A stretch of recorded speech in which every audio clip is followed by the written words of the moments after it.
যখনই আপনার মন খারাপ থাকবে, মনে কষ্ট থাকবে, দুঃখ থাকবে, তখন আপনি কয়েকটি কাজ করবেন, দেখবেন আপনার এই মন খারাপটা মুহূর্তের মধ্যেই খুশিতে রূপান্তরিত হয়ে যাবে, মানে সব দুঃখ কষ্টগুলো দূর হয়ে যাবে। আপনাকে আমার আল্লাহ এত প্রশান্তি দান করবে যে মুহূর্তের মধ্যে আপনি সন্তুষ্ট হয়ে যাবেন।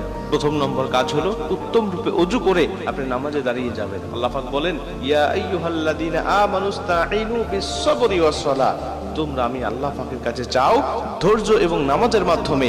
যখন তুমি ধৈর্য এবং নামাজের মাধ্যমে আমার কাছে চাবে, আমি আল্লাহ পাক মুহূর্তের মধ্যেই তোমার সব দুঃখ কষ্টগুলো আমি দূর করে দেব।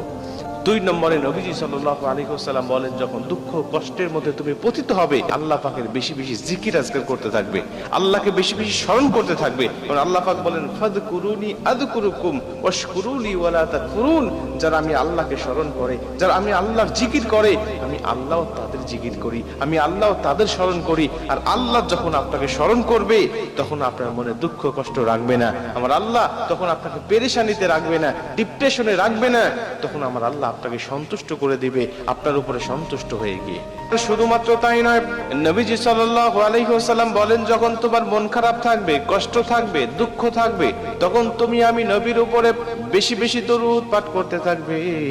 আমি নবীর উপরে যখন তুমি দরুদ পাঠ করো, আমার আল্লাহ খুশি হয়ে তোমার উপরে কমপক্ষে 10টি রহমত নাজিল করে দেয়। একবার দরুদ পাঠ করার কারণে 10টি রহমত তোমার উপরে নাজিল হয়ে যায়। আর যখন তুমি রহমতের অধিকারী হয়ে যাও, যখন তোমার উপর রহমত পতিত হয়, তখন তোমার মনে কোনো দুঃখ কষ্ট থাকবে না, জীবনে কোনো দুঃখ কষ্ট থাকবে না। সব দুঃখ কষ্ট দূর করে আমার আল্লাহ তোমাকে পরিপূর্ণ সুখময় শান্তিময় একটি জীবন দান করবে। এজন্য নবীজির উপরে আমরা দরুদ পাঠ করব 3 নম্বরে।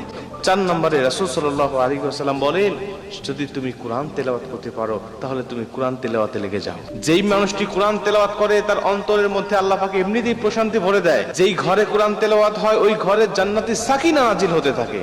আল্লাহ রাসূল সাল্লাল্লাহু আলাইহি ওয়াসাল্লাম সাহাবী বলছেন যে আমি সন্ধ্যার সময় যখন কোরআন তেলাওয়াত করতাম, মাঝে মাঝে দেখতাম যেন আমার ঘর থেকে আসমান পর্যন্ত সাদা শুভ্র আলোক রশ্মির একটা সুড়ঙ্গ পথ তৈরি হয়ে গেছে। একদিনের ঘটনা তিনি বলছেন যে আমি ঘোড়াটা বেঁধে রেখে আমি যখন কোরআন তেলাওয়াত করছিলাম, হঠাৎ দেখি ঘোড়াটা লাফালাফি করছে। যেই কোরআন বন্ধ করে দেই তেলাওয়াত করা, ঘোড়া নিস্তেজ হয়ে যায়, ঘোড়া লাফালাফি বন্ধ করে দেয়। আমি যখন কোরআন তেলাওয়াত বন্ধ করে বাহিরে চলে গেলাম, তাকিয়ে দেখি আমার ঘরের চালের উপর থেকে সাদা শুভ্র আলোক রশ্মি আমার ঘরের থেকে আসমান পর্যন্ত ছিল।